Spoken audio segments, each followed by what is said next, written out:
You've probably noticed a polarizing trend these days, the difference between weekly releases and the binge model of just dropping a whole season of television in a single day. There's some pros and cons to both, but I want to talk about which actually is superior when it comes to television, because I think there is a definitive answer when it comes to weekly releases versus binge drops. First, let's talk about the binge model, because this was obviously made popular by Netflix. We're going to release a whole season of television in one day, and that way you, the viewer, can watch it in a day or two. This is immensely satisfying because it's instant gratification.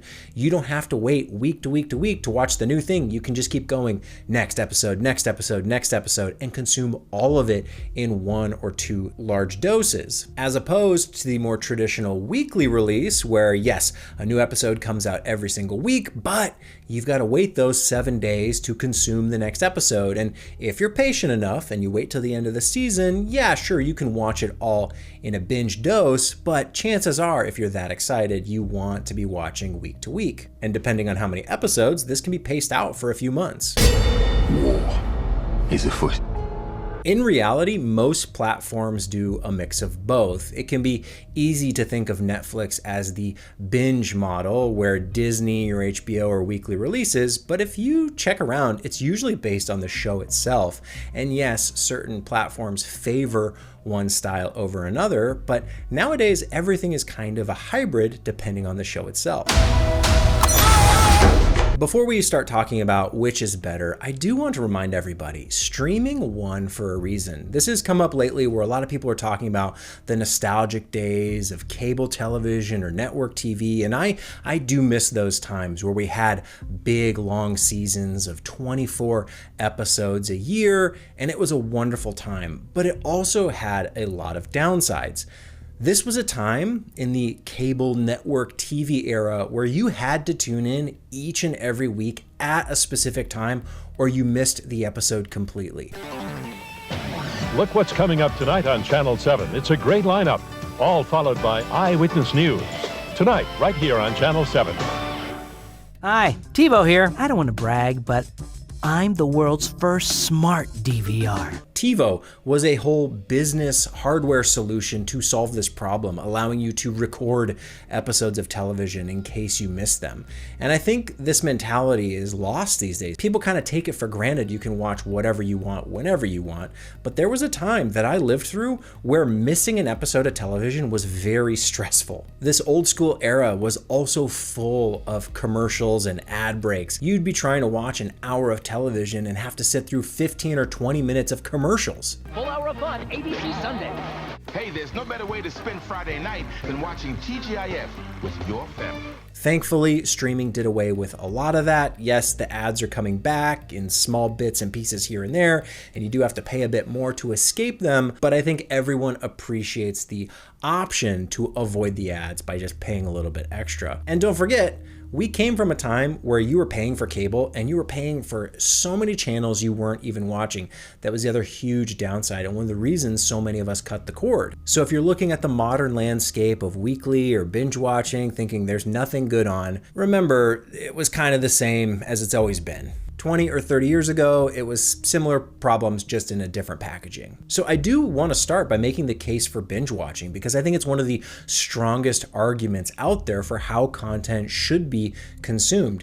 You've got deeper view depth. And what I mean by that is when you release an entire season of television, chances are people are going to watch more than 1 or 2 episodes. They're likely going to keep watching as long as you don't do something extremely off-putting or incredibly boring. If they start a show, chances are people will tend to finish it just because it's easy to keep going, especially if you're invested after 1 or 2 episodes. Just binge through the whole thing and be done with it. You've also got the bigger splash effect of a binge drop. When a whole season comes out, it makes a lot of noise, especially because all the marketing dollars are being spent promoting that one single release. You can spend all of your marketing money up front to promote the big release of the full season, but it's not all positive. There are some drawbacks, and that is the fact that the hype is kind of one and done. That big spend in marketing makes a big splash, but then it kind of fades away after a week or two and no one's really talking about the show anymore. Everyone's quickly moving on to the next big thing that's coming. So it's this vicious cycle where you're making it such a big event, and yet after the fact, there isn't really shockwaves or ramifications. It just kind of exists now and you can watch it whenever you want, and there's not the ongoing marketing campaign telling you to like keep watching this thing because everyone's already seen it and they've moved on. This leads us to the case for the weekly release, which I know a lot of people like. They think it's going to build more hype, build more momentum, especially when it comes to word of mouth, because that release every single week, that drip feed of content over months keeps it active in the conversation. People are going to keep talking about it. The media companies are still spending marketing dollars on it, but they do have to be smarter about how they spend those dollars, because you can't spend it all in one go. You've got to pace out your budget to match the release of the show, which can mean a big budget quickly becomes a lot smaller over time. Advertising is based on one thing: happiness. And when shows are released this way, week over week over week, people get burnt out, they get distracted, they move on to other things and they forget to tune back in. And that's why you'll see often with the weekly releases, you'll have a stronger drop off in viewership decay. People just leave and don't come back because watching the next episode wasn't a click away, it was a week away. And they just forgot to tune back in. And without that big marketing push, if it's a weaker show or just kind of average show, oftentimes it doesn't get the word of mouth or attention and it just fades into the background. People don't even know the thing came out. These shows can easily go unnoticed. So which do I prefer? Well, I want to refocus on some of the classic storytelling factors, the things that make TV feel like good TV. Traditionally, you had weekly episodes, and they were intentionally crafted around these strong hooks, these compelling reasons to tune in each and every week. Oftentimes, episodes would always end with a cliffhanger encouraging you to come back the next week. The same thing would happen season after season. You'd have the big season cliffhanger, meaning, oh gosh, I have to tune back in next season to see what happens. Now, when shows got canceled, this was devastating, but for retention, it worked really, really well. And for storytelling, it's also arguably the best way to tell a story to keep stringing people along, because their number one goal was to keep people coming back for more. Binge shows don't have quite this same level of pressure. You can release a whole season. Chances are people are gonna click episode to episode to episode. And yeah, you might want some hooks in there, some cliffhangers, but you don't have to have them. You can tell the story at your pace as a writer or as a creative, and that gives you a lot of narrative freedom. Maybe the story doesn't fit into that traditional episodic format, and that's okay with a binge model because it's all out at once. But what happens a lot of times is things get bloated. They get padded out, drawn out, and the story is just plodding along. We're retreading the same territory. We're not getting a lot of momentum because it seems like a lot of these shows could have been just a movie, a 2-hour, 3-hour experience, but they're drawn out to 8 episodes to fill that arbitrary TV number, 8 episodes, 10 episodes, when a lot of us really want to get back to the time of 24 episodes, but that was also a time of filler and padding out too, let's be real. Ultimately though, the binge model comes with a lot of freedom, but also a lot of responsibility, especially when it comes to story structure. And that's why for me, I really prefer the weekly release model. I think it incentivizes better storytelling.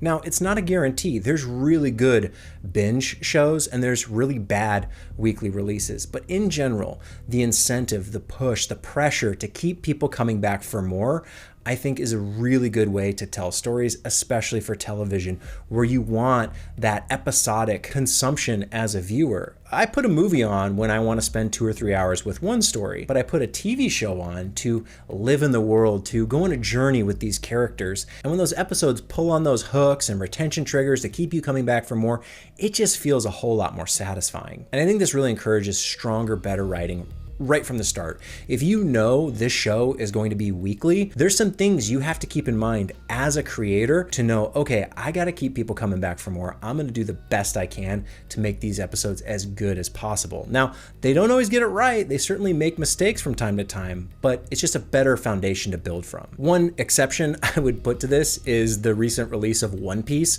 because that's a remake of something that is episodic, week to week to week to week. The original anime has been around for a long time, so Netflix can drop a binge model season, but it's still based on weekly episodic material. So I think that's one of those caveats, one of the nuances.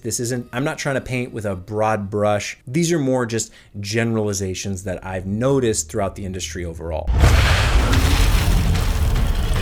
I appreciate a good binge watch, but I also really enjoy the week-to-week cadence, and I just think it creates more interesting conversations around these shows. If you watch something that's a weekly release, you have 7 days to discuss it with friends and family, to think about it, to marinate on it, to watch the YouTubers talking about it, and I think that experience makes the show that much better. It kind of elevates the whole experience beyond the TV show itself. The binge model drop, yeah, you can have a conversation after you watch all the episodes, you complete the season, and you can talk about all of it instantaneously. That's kind of satisfying, but it just doesn't really linger beyond that. Maybe it sticks with you for a week or two, and then it's just gone. Versus the weekly releases, you get that same experience over and over and over again for the entire duration of the season.